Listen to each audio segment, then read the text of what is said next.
Bonjour Victor Nunes, Oui, bonjour.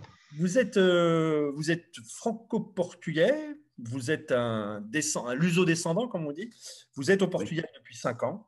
Vous avez fait toute votre vie en France si on peut dire, et puis arrivé au Portugal, vous êtes dans l'Algarve, vous avez avec quelques amis créé une petite association au début qui avait pour but de regrouper les francophones l'association franco-portugaise de la RIA Formosa. de la Ria Formosa, et aujourd'hui cette petite association elle compte près de 400 membres. Oui. Eh bien, expliquez-nous un petit peu ce qui s'est passé, comment ça s'est passé et ce que vous proposez à vos membres. Eh bien, d'abord, merci de m'interviewer. C'est très gentil à vous et ça me permet un peu de faire connaître un peu l'association.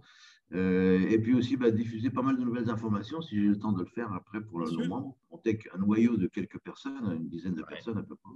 Et puis très rapidement, voilà, le bouche à oreille a bien fonctionné et grâce aussi au consul honoraire qui est le docteur Jean-Pierre Anchet, qui nous a bien aidés.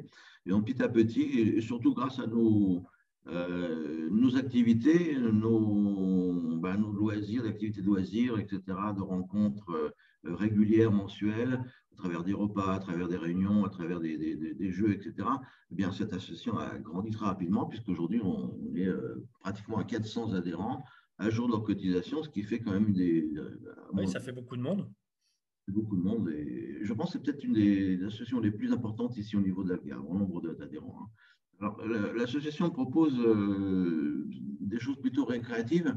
On aide aussi quelquefois certains adhérents à s'installer au niveau formalité, au niveau de tout ce qui est l'administration portugaise notamment. Ouais. Mais en gros, comme nous avons un siège, une permanence dans un local qui est près de la mairie, qui s'appelle le Club de Tavira, qui est une institution ici à Tavira.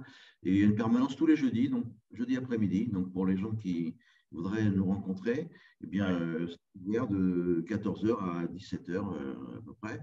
Et donc dans ce local, nous avons des activités qui sont des activités comme café et théâtre. Alors, il y a un cours de yoga qui doit reprendre à la rentrée. Nous avons des conférences. Il y a d'autres activités comme un club littéraire. La bibliothèque, nous proposons de venir prendre des livres français, donc ça a un bon succès. Et puis en dehors de ce local, en fait, bien, nous proposons des activités de plein air, Ouais. des balades, soit des randonnées, hein, et puis des choses un peu plus sportives, quelquefois, pour les gens qui ont déjà un peu plus la fibre de marcheur. Il y a des observations ornithologiques, puisque nous Ouais. avons quelqu'un qui est un spécialiste des oiseaux. Nous proposons des repas mensuels, à peu près, enfin, tous les un mois et demi en gros. Voilà, en gros, pour l'activité, il y a des cours de portugais qui sont dispensés au collège de Tavira, qui connaissent un bon succès, avec 3 niveaux, débutant, moyen et confirmé. Vous présidez toujours l'association? Alors, je suis toujours président encore pour cette année, puisque enfin, cette année, l'Assemblée générale n'a pas pu avoir lieu à cause Ah de oui. cette pandémie. Nous avons improvisé une Assemblée générale par voie numérique. Hein. Ouais. Et donc, encore pour un an, encore président pour l'année qui vient. Par ailleurs, à titre personnel, vous êtes engagé j'allais dire dans la vie politique locale, oui, un petit peu, puisque vous êtes présent sur la liste de Bruno Frenzel, Oui. qui concourt à l'élection pour les conseillers des Français de l'étranger. Tout à fait.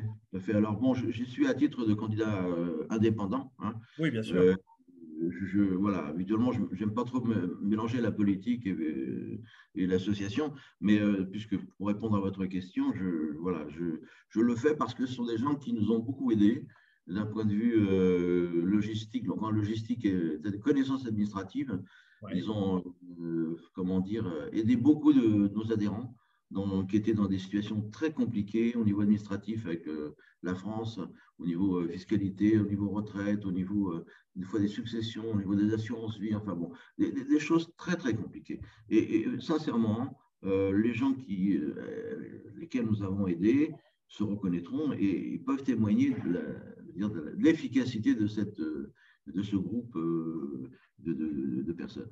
Donc D'accord. c'était mon choix, c'est pour ça que je me suis présenté de manière tout à fait spontanée et en candidat indépendant. Voilà. Très bien. Ben, merci beaucoup, Victor Nunes, pour ce témoignage de la vie un petit peu de ce qui se passe en Algarve.